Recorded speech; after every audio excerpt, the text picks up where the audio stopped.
Hi guys. Okay, so 6 o'clock this morning, I get a text from my oldest son going, "Hey mom, could you send me your cornbread recipe?" Well, there's no such thing as a cornbread recipe from my kitchen, which I inherited from my mother, who got that from Louise, and the story goes on and on and on. So anyway, I thought it'd be easier for me to show what I do instead of try to tell, because there are no measurements. It is by sight, feel, all these wonderful things that old school cooks do, all right? And ladies and gentlemen of a certain age, y'all know what I'm talking about, okay? So, just don't think that you don't. So, a few things that you're going to be needing, and I'm going to get my wonderful assistant, Paul, to scan down a little bit to my wonderful cooktop here. Sorry about any kind of jiggles and wiggles and bumps and such. But I have my basics in here, and it's really very simple.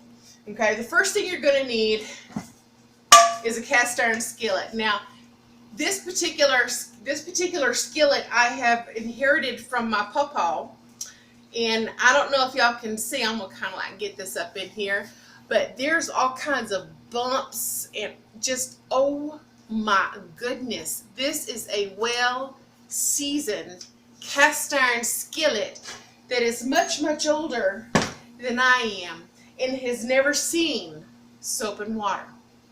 Kids, don't you ever put soap and water in a seasoned black cast iron skillet. I think there should be a law, but that's just me. So I've already got my oven preheated at 425, and I'm going to turn on the burner from a skillet here because I want to get it good and hot while I get everything else together. Now, in the South, just about everything except for your sweet tea and your pie will be flavored with bacon grease. And I've got a nice big chunk of bacon grease right in here. Love this. Oh, oh, it smells like everything that my cardio doctor hates. All right, so I'm going to take a big old scoop of this. About like that. That looks about right.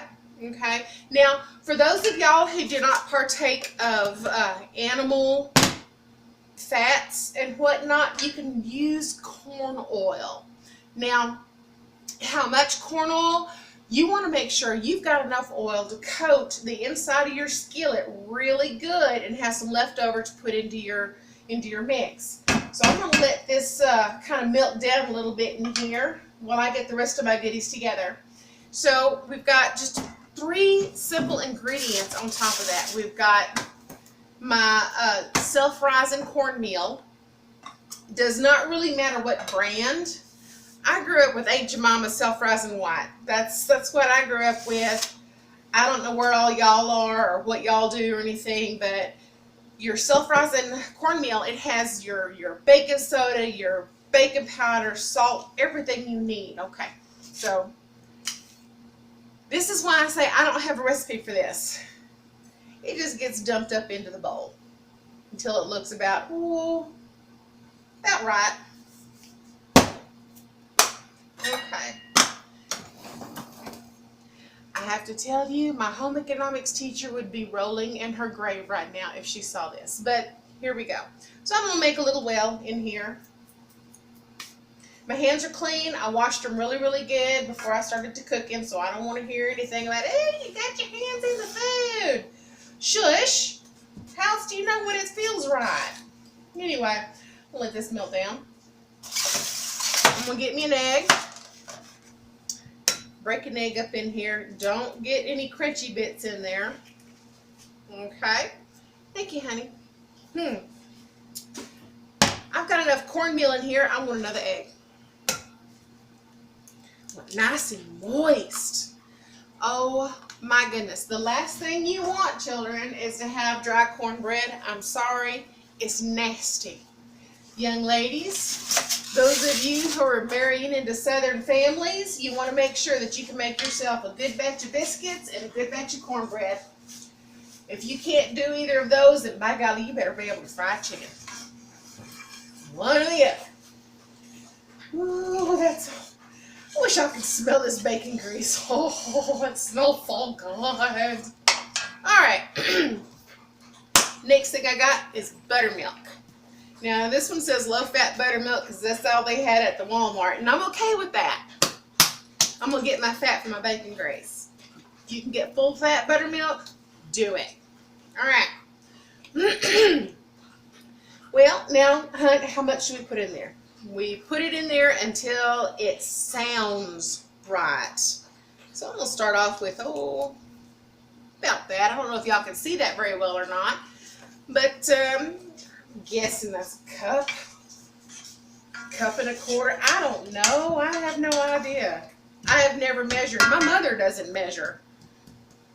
Very rarely does she measure. I think the last time she measured anything is probably her shoe size. Okay, so let me give this a little bit of a stir in here. See, now look at there. That's still too dry. That's still too dry. You want your stuff to come out looking like pancake mix. This isn't pancake mix. This is a cornmeal flavored brick. So we need more buttermilk. Buttermilk. Now here's a question. Can you put too much buttermilk? Yes. Well, what do I do if I put too much buttermilk? Well, you add more cornmeal. My goodness, the world is going to come to pieces because you put in too much buttermilk. You're just going to have a nice big fluffy piece of cornbread. Give that nice little stir in there. Ooh, I just shot some of that out of there. Hands are clean, remember. Give that little stir. Ooh, that's almost right. Can you hear that? Oh. Now, quick little rinse. Okay. Now, darlings, it's at this point that if you want to have cracklings in there, what's cracklings? Cracklings, my darlings, is wonderful pieces of pig skin that's been deep fried and is crunchy and yummy, and it makes for happiness in your mouth. And it's good for your belly to keep your guts working good, that's for sure. All right, okay, can y'all see that? Look. That looks pretty thick, doesn't it?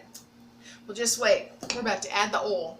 Now, my bacon grease is good and hot. How do I know it's hot? Well, it's smoking, kids. And so if it's smoking, that's plenty hot.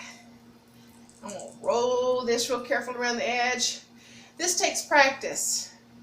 And what I would recommend is you practice in a different skillet with water so that you don't actually burn yourself. I'm going to pour some of that grease in there and leave just enough to make sure I got a good coating in there. I'm going to stir this up into my cornmeal. Oh, yes, it's still on. Oh my God, this is going to taste so good. Now, I used buttermilk. Some people, bless their ever-loving hearts, put in sweet milk. Honey, that's not cornbread. Those are corn cakes. That's different. If you're putting sugar or anything sweet in your cornmeal, it's not cornbread, sweetheart. Those are corn cakes, and that ain't right. All right, here we go. Oh, look at that! Look at that! Oh, that looks so pretty. Now, what's going to happen is I'm going to pop this into a hot oven after I get a drink of my gin and tonic. And I'm going to pop this in the oven. Oh, look at there. Look at there. Does that look good? That looks real good. All right, here we go in the oven. Sorry about the mess, kids, but Mama just got home from work. All right. Whew. Now, all right, back over to my little oven. Clean that up. Okay, so we got the oven set at 425, as you can see. How long do you leave it in there? Well, darlings, that depends on your oven. That depends on your skillet. That depends on the doneness that you need. It's by eyesight, and that's how most home cooks do. I mean, old school home cooks. All right, it's by sight, by sound, by smell, by touch, by feel. Everybody's got a little different oven. Everybody got a little different pan. Anyhow, this particular piece of cornbread is going to be ready in about 20-25 minutes. And oh my God, it's going to be so good. So, What you want to do is keep an eye. And hubby's about to give me a little note here to remind me on something. And I'll tell you what it is in just a minute. Anyway, you want to keep it on your cornbread. When it's ready, you're going to have a beautiful golden brown. And when you take a grab, I can't read that, honey. My spoon's in the way. Tell me when, what? I can't see it. Tell me what, okay. We'll fix this in editing. Anyway, so what you want to do is keep an eye for a really nice golden brown. The shades vary, but when you look around the edges of it, it's going to be pulled away from the skillet, and it's going to be a darker brown. And when you grab the handle, use a hot pad. Okay, I shouldn't have to say this, but you know, there's somebody. Anyway, use your hot pad. Grab the handle, give it a shake. If the cornbread moves freely in your skillet, honey, it's done. Take it out.